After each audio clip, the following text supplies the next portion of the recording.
ఇప్పుడు రైతులు ఎక్స్పోర్ట్ అయ్యి బెంగళూరు వెళ్ళాలంటే అది వాళ్ళు మ్యాంగోస్ని యూఎస్ఏకి ఎక్స్పోర్ట్ చేయాలంటేనే వాళ్ళు బెంగళూరు వెళ్ళాలండి. అక్కడ రిజెక్షన్ ఆల్రెడీ ఇక్కడ మనం వాళ్ళ హార్టినెట్లోని వాళ్ళ యొక్క మ్యాంగోస్ని త్రూ డిపార్ట్మెంట్ హార్టికల్చర్ హార్టినెట్లో రిజిస్టర్ చేసుకుని వాళ్ళు ప్రాపర్గా పెస్టిసైడ్ మేనేజ్మెంట్ అయితే అంటే రిజెక్షన్స్ అన్నవి అంత పెద్దగా ఏమీ ఉండవండి. ఈ హార్టినెట్లో రిజిస్టర్ చేసిన మ్యాంగోస్నే మనము యూఎస్ఏకి ఎక్స్పోర్ట్ చేయగలం. వేరే కంట్రీస్కి మిడిల్ ఈస్ట్కి వాటికి అయితే హార్టినెట్లో రిజిస్ట్రేషన్ ఏం అవసరం లేదు. మామూలుగా మన మ్యాంగో ఆర్చర్డ్స్ని తీసి ఎక్స్పోర్ట్ చేసుకోవచ్చు. అలాగే మనకి వేరే కంట్రీస్కి యూరోప్కి ఎక్స్పోర్ట్ చేయాలన్నా, ఆస్ట్రేలియాకి ఎక్స్పోర్ట్ చేయాలన్నా, ఈవెన్ న్యూజిలాండ్కి ఎక్స్పోర్ట్ జపాన్కి ఎక్స్పోర్ట్ చేయాలన్నా ఒక డిఫరెంట్ ప్రోటోకాల్స్ ఉన్నాయి. ఆ ప్రోటోకాల్స్ ప్రకారమే వాళ్ళు ఎక్స్పోర్ట్ చేయాలన్నమాట. ఎవరైనా సరే రైతుగా ఎక్స్పోర్ట్ చేయాలంటే ఫస్ట్ ఏదైనా సరే కంపెనీ కింద వస్తారు. వాళ్ళు ఒక ఇంపోర్ట్ ఎక్స్పోర్ట్ కోడ్ నెంబర్ తీసుకోవాలి, ఎఫ్ఏడా రిజిస్ట్రేషన్ తీసుకోవాలి. తీసుకున్న తర్వాత వాళ్ళని ఎక్స్పోర్టర్గా మనం కన్సిడర్ చేసి వాళ్ళ యొక్క ప్రోడక్ట్స్ ఎక్స్పోర్ట్ చేస్తారు. ఇందులో కూడా ఇప్పుడు 4 కేటగిరీస్ కింద కూడా ఎఫ్ఏడా బాగా ఎంకరేజ్ చేస్తుంది. ఎఫ్పిఓస్, ఫార్మర్ ప్రొడ్యూస్ ఆర్గనైజేషన్స్, అలాగే అగ్రి స్టార్టప్స్, అలాగే women entrepreneurs, SC ST entrepreneurs కూడా ఎఫ్ఐడా ఏంటంటే ఇంటర్నేషనల్ ఎగ్జిబిషన్స్ పార్టిసిపేట్ చేస్తారు. ఆ ఎగ్జిబిషన్స్లో వీళ్ళకి ఎంకరేజ్మెంట్కి బయర్స్లో డైరెక్ట్ ఇంటరాక్షన్ అవ్వడానికి మనం చాలా తక్కువ అమౌంట్తోనే వాళ్ళకి స్టాల్స్ అరౌండ్ 10,000 రూపీస్కే వీళ్ళకి స్టాల్ అలాట్ చేద్దాం. వాళ్ళకి బయర్తో డైరెక్ట్గా మీట్ అయ్యి వాళ్ళ యొక్క ప్రొడ్యూస్ని వాళ్ళు ఈజీగా ఎక్స్పోర్ట్ చేయగలుగుతారండి.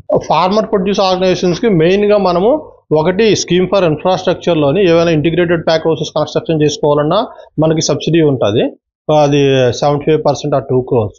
ఆర్ మార్కెటింగ్ లింకేజెస్ కావాలన్నా సరే మా ఇండియా ఇంటర్నేషనల్ ఎగ్జిబిషన్లో అండర్ ఎఫ్ఐడా పెవిలియన్ వాళ్ళు పార్టిసిపేట్ చేయొచ్చు అనమాట. వాళ్ళకి చాలా తక్కువ అమౌంట్కి ఈ ఎగ్జిబిషన్ స్టాల్స్ అవి ప్రొవైడ్ చేస్తూ బయ్యర్ సెల్లర్ మీట్స్ ఆర్గనైజ్ చేస్తున్నారు. ఈవెన్ ఎఫ్పిఓస్ ఏంటంటే మనము ఒకవేళ బయ్యర్ సెల్లర్ మీట్స్ ఆర్గనైజ్ చేసినప్పుడు వాళ్ళని ఇన్వైట్ చేయడం, ఇండియాలో అవుతున్నప్పుడు కూడా even reverse buyer seller meet అక్కడ నుంచి ఇంపోర్టర్స్ మనం ఇక్కడికి ఇన్వైట్ చేస్తాం. ఇంపోర్టర్స్ వీళ్ళు డైరెక్ట్గా వాళ్ళతో మాట్లాడతారు అనమాట. అది మేజర్గా చేస్తున్నది.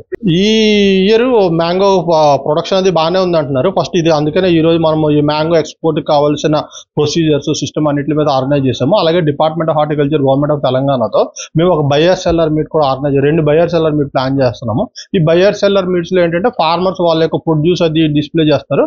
అలాగే మనకి ఎక్స్పోర్టర్స్ ఎవరైతే ఉన్నారో వాళ్ళు కూడా వచ్చి వాళ్ళ దగ్గర నుంచి డైరెక్ట్గా కాంటాక్ట్ అయ్యి తీసుకునేటట్టు అనమాట. ఆ విధంగా మేము ఈ ఎంకరేజ్మెంట్ చేస్తున్నాము. ఇప్పుడు ఈ మ్యాంగో ఎక్స్పోర్ట్స్కి రిలేటెడ్లో కూడా ఎఫ్ఐడా ఏంటంటే మనకి ఒక 3 స్కీమ్స్లోని వర్కౌట్ చేస్తుంది.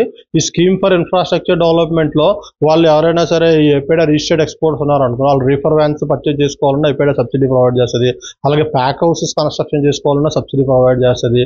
మెయిన్ ఎఫ్పిఓస్ ఉన్నారంటే వాళ్ళకి డైరెక్ట్గా ఎక్స్పోర్ట్ చేయాలన్నా చేసుకోవచ్చు. లేదు వాళ్ళు ఎవరైనా ఎక్స్పోర్టర్ సప్లై చేయాలన్నా ఎఫ్ఐడా లింకప్ చేస్తారు. మన తెలంగాణ నుంచి ఎంతమంది మ్యాంగో ఎక్స్పోర్ట్స్ ఉన్నారు, ఆంధ్ర నుంచి ఈవెన్ మహారాష్ట్ర నుంచి వాళ్ళందరికీ కూడా వీళ్ళకి కనెక్ట్ చేసి వీళ్ళ అడ్రస్లు ఇచ్చి వాళ్ళకి సప్లై చేసేటట్టు కూడా మేము చూస్తూ ఉంటాం అనమాట. ఈ మ్యాంగో రిలేటెడ్లో మేజర్గా ఈ మ్యాంగో ఈవెన్ ఈ మ్యాంగో ప్రమోషన్ ప్రోగ్రామ్స్ అబ్రాడ్లో ఇప్పుడు ఎగ్జిబిషన్స్ ఏమైనా పార్టిసిపేట్ చేసాం అనుకోండి, అక్కడ ఈ display of mango products wet sampling చేయడం వాటిల్లో కూడా మేజర్గా ఎప్పుడో ప్రమోట్ చేస్తూ ఉంటుంది.